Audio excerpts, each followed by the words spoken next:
Hey guys, this is North back again with another video. Today's video, we're going to go ahead and make believe that we can only have 10 fragrances for life. So like every other list, this is a hard list to come up with. So let's see what are my 10 fragrances for life. Let's get it going. All right, again, these are in no particular order. So these are just 10 that I have for 2021 that would be my must-haves that I have to have on my list that I would like to keep for life. First one that I want to mention is one that I've mentioned a numerous amount of times, that it's one of my favorite fragrances of all times, and this is from Memo, Paris, and this one is Champs Oud. I've mentioned this one in my top 10 resonance and balsamic fragrances. This one is an amber fragrance, so I'm going to put the genre that it's in so you can see what genre pretty much are my favorite fragrances. This one was released in 2011. It has pepper, saffron, ginger, Cypriol oil, oud, French Labdanum, Tolu balsam, and Tonka bean and Styrax. So this is more of a resinous balsamic type of scent, more so than an oud scent. I also listed it in my oud list of a top 10 oud fragrances that have the name, that have the word oud in the name. So that's number 10. Again, they're not ranked, I'm just going down the order. Number 9 I want to mention is from the house of Stefan Humbert Lucas. This one was one that I had to have because it smells exactly like this Bacor here, this incense here they call Mahmoud, and this is Oumma from the house of Stefan Humbert Lucas. This one was released in 2013. This one is considered an amber woody fragrance. This one has rose, jasmine, Tolu balsam, oud of course, and cedar wood.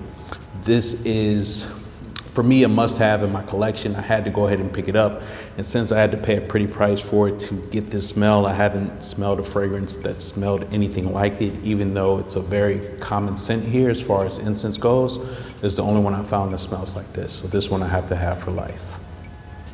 Number 8 on my list is a great scent, and it's very popular. It's one of the first like niche fragrances that I sought out to find. Rose is very popular here in the Middle East, so I had to pick this one up. This one is from the house of Amouage, and this is Lyric Man. This is a amber spicy. This one was released in 2008. It has lime, bergamot, rose, saffron, orange blossom, incense, sandalwood, and vanilla. This one has sentimental value to me because this was my wedding fragrance, so I'd have to keep this one in here for life. 7th one I want to mention is from a house I just finally was able to get some of, and this is Boadicea the Victorious. This is Iceni. All right, and by Iceni, by picking up this one, I really mean Armani Privé, Myrrh Imperial. So I tried, on this list, I tried not to mention any discontinued fragrances. I do have one on the list, but this one is not discontinued, and this one does smell like Myrrh Imperial from Armani Privé, which is discontinued. This one has a ton of fragrances, a ton of notes in it too. I didn't find a release date. This one has elemi, myrrh, cinnamon, carnation, vanilla, cedar, and tonka bean as some of the main notes. This one does smell very, very close to Myrrh Imperial. I really didn't pick up too much of a difference. I sprayed Myrrh Imperial on my hand and also on my arm just to see, since I was doing this list, how close they were. I really didn't pick up any differences, even though Myrrh Imperial has maybe 4 or 5 listed notes, and this one has at least 10 listed notes. 6th one I want to mention is a fragrance that is also one of my all-time favorite smells, one of my all-time favorite fragrances. I do have a backup bottle of it. I started to think I needed backup bottles for whatever reason, but I really don't. When you have so many fragrances, it's like, what's the point of having backup bottles? But I did get this one because at first I thought it was discontinued, but they seem to have re-released it in just a newer packaging. The bottles are the same, and this is from the house of Mugler. This is Over the Musk. This one I picked up, this is a tester bottle that I picked up. I do have a backup bottle brand new that I got a great deal on. This one was released in 2014. This one is considered a woody floral. This has white musk, it has ambrette seeds, and I believe cashmere, and I didn't keep the notes on this one.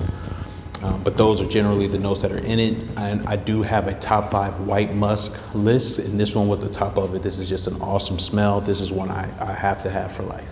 5 left. This is one that I'm sure is on a lot of people's list. Is a very popular fragrance. This is one that I actually would get a backup bottle of, but I've just been looking for a tester for it. I may bite the bullet and get like the packaging of the 50 ml, and this is from the house of Nishane. This is Hacivat. Hacivat, this is, some people call this the Aventus killer. This one was released in 2017. This one is considered a Chypre. It has pineapple, grapefruit, bergamot, cedar, patchouli, oak moss, and woody notes. This one is just a fragrance that you can wear all year round. It's versatile. You can wear it in any situation. It's just one that when I smell it, it's just one that is just, it's a Swiss Army knife of a fragrance. It's great. I mean, I've never really owned an official bottle of Creative Ventus. Had one that was like questionable, and then I had the clones. So this one is an straight, I guess it fits the bill for that, but as far as the scent, it's just an awesome scent. I mean, it's a home run smell, so I guess you can give credit to Creed, but right now I'm gonna have the Hacivat. Number 4, one I want to mention is from the house of Armani Privé. Again, I wanted to not mention any that were discontinued, even though I will mention at least one. And I wanted to give you one from different houses. So there are no repeat houses, I don't think, in here. And this one's from Armani Privé. And this is the brand new Sablé Nuit. This one is a amber fragrance. This is released this year in 2021. It has frankincense, pink pepper, benzoin, cedar, labdanum, vanilla, and ambroxan as some of the notes. This one is just a great fragrance. I listed this as my #1 incense fragrance for this year. To me, it fits the bill. It has the woodiness and a little bit of the smokiness, that churchy incense type of feel, and it also has that sweetness to it. So it has almost all the perfect elements from all of my favorite incense fragrances into one. So that's why I still have this one on the list. I have to have some incense fragrances. So right now, this is the second one I've mentioned. The first one I mentioned is Oumma. It doesn't have that churchy incense feel, but it does smell like the incense that they use here. So Sablé Nuit from Armani Privé. Number 3 is from the house of Javoy. I already have one rose on the list. I do love rose as a note, so I would be remiss without having another. And this one is going to be Rose Millésime from Javoy again. And this one was released in 2017. This one has rose in it. I can't remember exactly the name of the rose. I do have a review of it on my channel. I also listed it in my top 5 rose fragrances, so I mentioned it there. But this has rose and it has white musk in it. And I believe it has one other note, but this one is just a great, sweet, floral, jammy rose scent. It's just something that, especially on the dry down, it opens up really sweet, not necessarily sour, but it's just very, very sweet. But then when it settles down, it just turns into a beautiful floral scent that's just like unmistakable. It's not mixed in with like incense or anything else. It's just a rose scent if you're really into that. So this is one I definitely want to keep for life. I actually was considering picking up a backup bottle of this because, you know, they're running some discounts, and the good thing about Javoy is that they're not extremely expensive.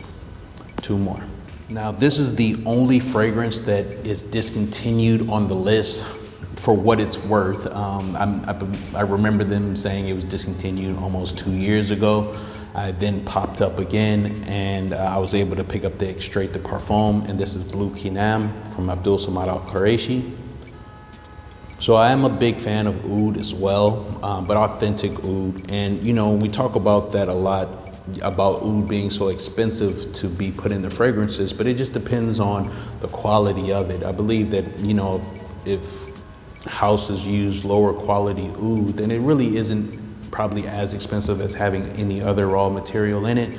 But this one is just one I had been waiting to get my hands on for well over a year. I do have the attar oil of it, but I'm showing this one because this one I had just been waiting and waiting back in the cut for me to get it at a killer price. I got this for around $100.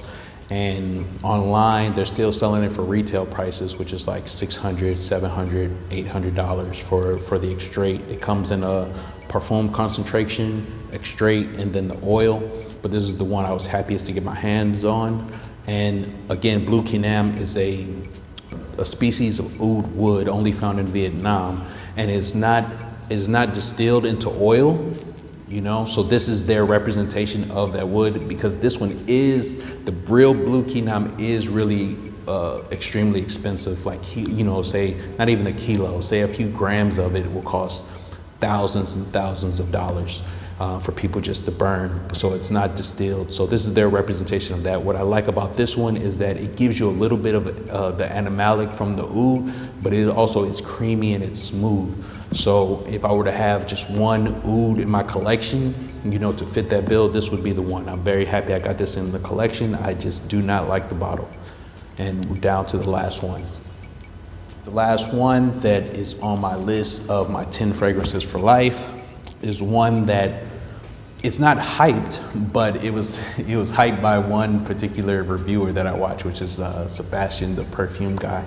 So this is his favorite diptyque. You know, I just had to get it. I love benzoin, I love vanilla, I love resins, and I love incense, things like that. So I got it. I do have a mini review of it on my channel, and this is from the House of Diptyque again. This is Benjoin Bohème. This one was released in 2015. This one has benzoin, vanilla, patchouli in it. This one, as I said in my mini review of it, I had to get it from Harvey Nichols. It's not discontinued. I believe it's only available in Europe. And but I had to get my hands on it. It's not extremely expensive to get, and I went through a little bit of trouble with the shipping, but this was well worth it. I just absolutely love this scent. This is something that, again, talking about backup bottles, this is something that is backup bottle worthy. So that's pretty much it. You know, what are your 10 fragrances for life? Do you agree with any of these that are on my list? Have you tried any of these fragrances? What are some of your 10 fragrances for life? I didn't mix up any like designer or niche, but now as I'm looking at it, I only have two designers on here. So I didn't think about designer or niche. I've only been collecting, you know, doing this fragrance thing for almost a year now. A little bit over a year I've been collecting. But starting this channel, it hasn't even quite been a year. So I just hop almost like straight into niche. I'm a little bit older, so, and I like things to be a little bit more artistic, sort of things that are off the beaten trail, no matter what I do, you know, whether it be like getting bespoke clothes and things like that. So finding these fragrances were right up my alley, but I don't really care. If a designer comes out with a fragrance that I absolutely love, then I do get it. It's not really a big deal. So again, what are some of your 10 fragrances for life? You know, please let me know in the comments. Please like, comment, and subscribe. I want to send a shout out to all the new subscribers. I appreciate all the support from you guys. And the last thing I want to mention is that this month, the month of November, I've been doing Incense November. Every day I've been wearing a different incense-based fragrance. If you follow me on my Instagram, you can see what I'm wearing for that particular day. At the end of the 30 days, at the end of this month, I will do a video where I will show what I wore on each one of those days. And then in December, I will be doing something different, so stay tuned. All right, I'll see you on the next one, guys. Peace.